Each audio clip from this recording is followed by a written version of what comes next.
Capítulo 1. Nascimento de Santo Antônio de Pádua. Quase ao terminar o século XII da era cristã, no ano 1195, nascia um menino, que estava destinado a ser um dos maiores dramaturgos de seu tempo. Chamou-se a princípio Fernando de Bulhões. O mundo, porém, deveria conhecê-lo sob o nome de Antônio de Pádua. Sua pátria foi Portugal, a antiga Lusitânia. Teve por pai Martim de Bulhões, e por mãe Maria Teresa Taveira, quando estavam ainda na flor da idade. Sabe-se ainda que a nobreza dos Bulhões era das mais ilustres. Maria Teresa Taveira descendia de uma antiga casa que havia reinado nas Astúrias no século VIII. Martim de Bulhões era da linhagem de Godofredo de Bouillon, chefe da primeira cruzada e primeiro rei franco de Jerusalém. O avô do nosso santo chamava-se Vicente de Bulhões. Pouco se conhece de sua vida. Parece, entretanto, que ele foi nomeado governador de Lisboa, quando esta cidade foi conquistada aos mouros e veio a ser a capital de Portugal. E é certo que não se chegava então a tais dignidades sem haver consumado algum feito de armas. Martim de Bulhões herdou algo da sorte feliz de seu pai, e sustentou o lustre de seu sangue.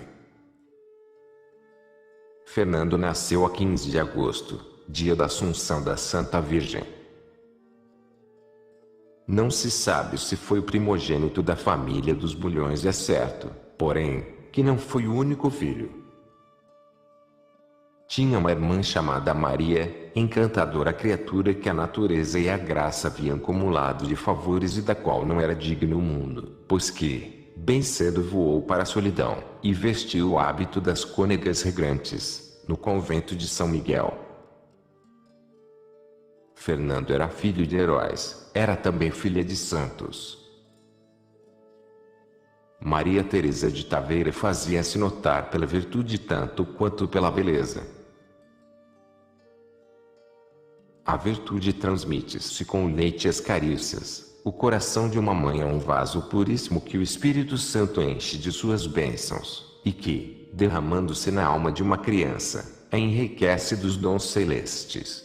É um fenômeno encontrar-se uma mãe piedosa que dê à pátria um mau cidadão e à igreja um desprezador de seus dogmas. Mais frequentemente sucede o contrário, e é grato pensar que há nisto uma das leis da vida sobrenatural.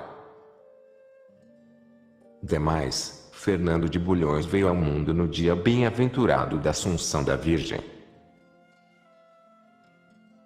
Esta mãe do céu, mais terna que as da terra, tomou posse de sua alma. Imprimiu-lhe as faculdades como que um selo, para as fazer suas. Nela depôs os germens de uma devoção que com o tempo cresceria, e que até a última hora se traduzirá por explosões de amor que ficarão como um dos traços particulares de sua fisionomia.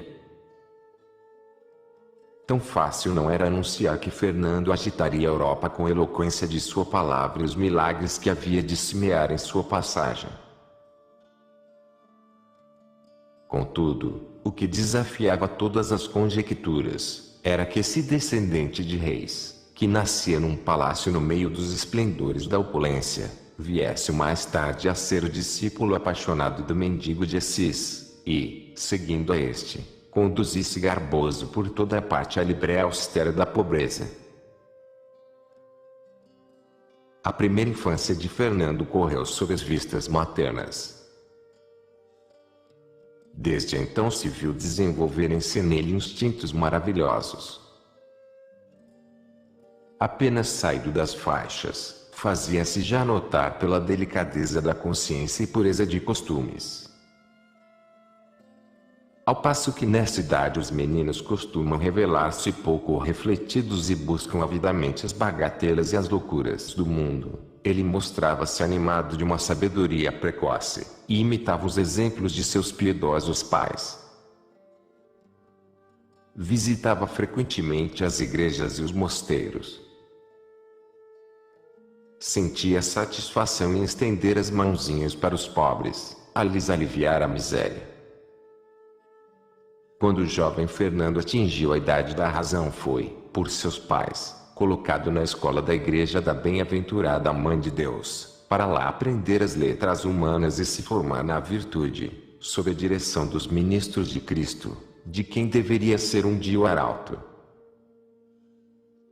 Assim deslizou a sua infância como a de Jacó, longe do rumor e na paz da inocência. Mas Deus tinha desde então a parte principal no coração desse menino, verdadeiro altar dos perfumes sobre o qual se oferecia o sacrifício da manhã, que lhe é mais agradável que o da tarde. Para buscar a Deus, Fernando retirava-se de todos, e, à parte, só com seu muito amado, escutava-lhe a voz e lhe dizia os seus segredos. Observava-se nele uma pronunciada atração para a liturgia católica e os hinos sacros, as pompas do culto, as belezas dos altares o arrebatavam. Sob todas estas formas, era Deus que procurava, e quem ele descobria e abraçava com delícias. Apaixonava-o, sobretudo Deus crucificado, é isto o cunho particular dos santos. Devia-lhe segui-lo até o cimo do Calvário, e morrer por Jesus Cristo e com Jesus Cristo em voluntária imolação. De caminho, ensaiava-se para esse voo sublime, contemplando a cruz. Mortificava a carne com frequentes abstinências e jejuns rigorosos, acostumando-se assim às austeridades heróicas que deveria praticar mais tarde.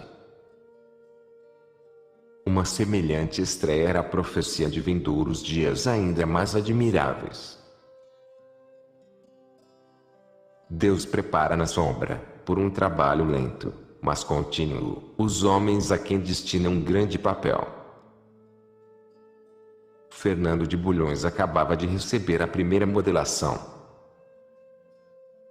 Sua família transmitiu-lhe, com o sangue histórico, tradições de glória que o mundo explora em proveito da vaidade, mas de onde a graça acolhe muitas vezes resultados os mais sérios. Quando a construção de um navio é terminada, e, provido ele já de mastreação, velame e âncoras, pode receber já a tripulação e a carga, lançam-no ao mar e o levam longe. As ondas estremecem e rasgam-se para deixá-lo passar. Caminhará por entre tempestades, mas, se Deus o acompanhar, ele não sossegará.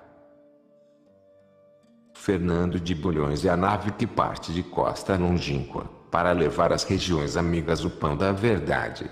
Ó nobre adolescente, sai do retiro que te abrigou os anos juvenis.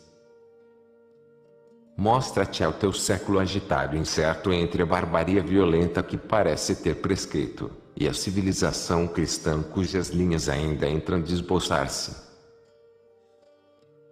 Teus antepassados combateram os mouros, tu combaterás as trevas da heresia e as paixões monstruosas. Teus maiores viverão para sempre na memória da Espanha libertada, tuas cinzas imortais subirão ao altar, viverás no reconhecimento da humanidade transfigurada por teus abençoados trabalhos.